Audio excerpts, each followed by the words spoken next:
बुलेटिनच्या सुरुवातीलाच बातमी आहे ती म्हणजे रत्नागिरी सिंधुदुर्ग लोकसभा मतदारसंघावरून महायुतीमधील तिढा अद्याप कायम असल्याचं दिसतंय। केंद्रीय मंत्री नारायण राणेंनी पुन्हा एकदा या जागेवर दावा केलाय।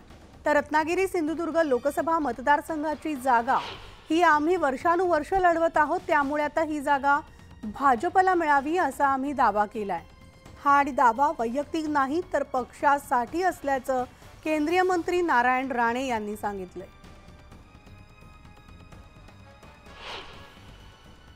या मतदारसंघावर निलेश लाडला वर्षानुवर्ष आम्ही या मतदारसंघामध्ये विधानसभा लोकसभेच्या निवडणूक लढवतो। त्यामुळे भारतीय जनता पक्षाचा हा मतदारसंघ असल्याने आमचा दावा पक्षाला ही सीट मिळावी म्हणून, वैयक्तिक दावा नाही आहे, पक्षाला मिळावी म्हणून। रेकॉर्ड ब्रेक करून लोकसभेमध्ये जाल का संधी मिळाली तर? मी सगळीकडे रेकॉर्ड ब्रेकच करतो। आता काही लोक बोलतायत ना हे असं करू, पण संपलात तुम्ही, काय राहिलं नाही। आताचे खासदार असतील, काही जिल्ह्यात आमदार असतील, दोन्ही जिल्ह्यात, त्यांचं काही खरं नाही। अजून आम्ही सुरू झालो नाही। सुरू झालो ना ना पत्रकार थोपू शकत ना तेही थोपू शकत। तर इकडे ठाकरे गटाच्या विनायक राऊत यांनी नारायण राणेंना टोला लगावलाय।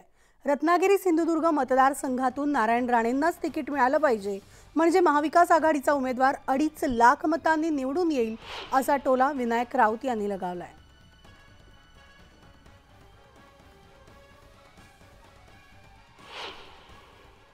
ची कृपा ही सत्याच्या बाजूनेच असणार आणि सत्याची कास धरून आम्ही जे सर्वजण चाललेलो आहोत पक्षप्रमुख उद्धवजी ठाकरे साहेबांच्या नेतृत्वाखाली, त्या सत्याचा विजय आई भराडी देवी करणारच। लोकसभेच्या रिंगणात आपल्याला प्रतिस्पर्धी म्हणून केंद्रीय मंत्री नारायण राणे यांची चर्चा आहे। या संदर्भात लोकसभेच्या निवडणुकीत काही देवीला साकडं घातलं नाही, देवीला मी साकडं घालतो की त्यांना उभं करच, म्हणजे पुढे मागे होतं त्यापेक्षा उभं कर।